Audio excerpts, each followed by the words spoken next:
Bonjour chers amis, tous les jours nous sommes à l'école de Dieu, donc j'aimerais partager cette pensée. On n'a pas besoin d'être pasteur ou avoir des renommées pour partager ce que Dieu nous apprend tous les jours. Et j'aimerais partager sur Luc le chapitre 10 à partir du verset 30, l'histoire du Samaritain dont nous connaissons tous.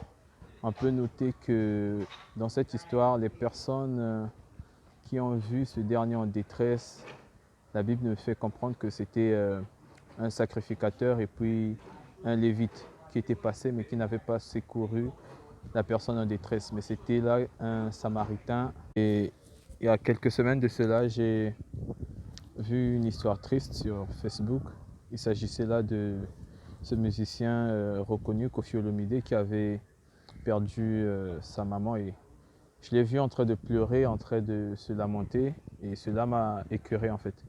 J'ai voulu pour moi de mon côté, mon assistance en fait, cliquer sur j'aime, mais nous savons tous que à un moment nous sommes épiés, que ce soit du côté des chrétiens ou envers les païens, parce que à un moment on a toujours l'œil sur vous, parce que lorsque nous faisons ce genre de choses, il y a des gens qui voient. Quand on clique sur j'aime, on essaie de voir sur quoi il a cliqué, à quoi ressemble ce qu'il a aimé.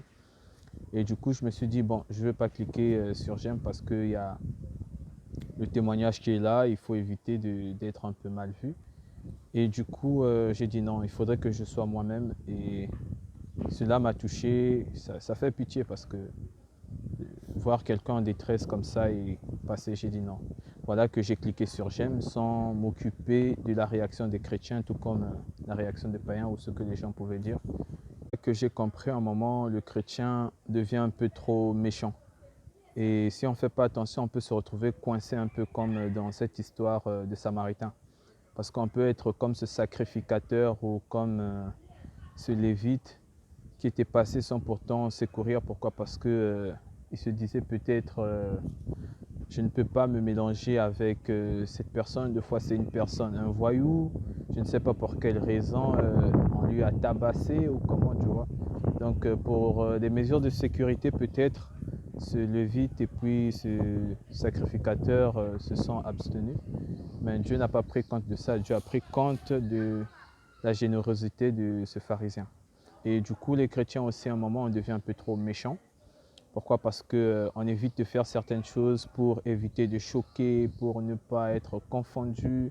On ne veut pas côtoyer ceux qui ont une mauvaise vie parce qu'on se dit qu'on sera mal vu.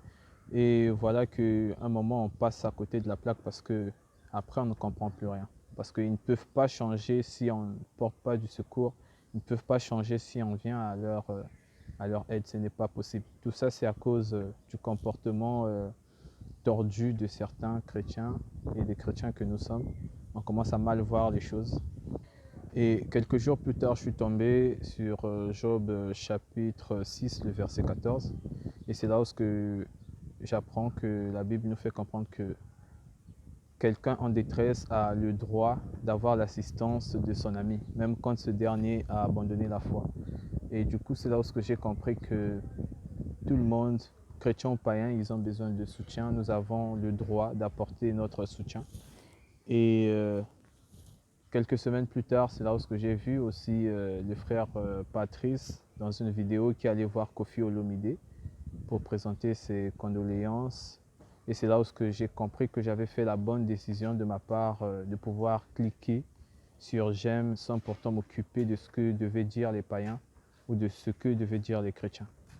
Donc, essayons de voir les choses du bon côté et savoir prendre les bonnes décisions et sans s'occuper vraiment de ce que les gens peuvent dire de ça. Et c'était là en quelques mots ce que Dieu m'a fait apprendre ces jours-ci, dans cette semaine. Que Dieu vous bénisse. On est ensemble.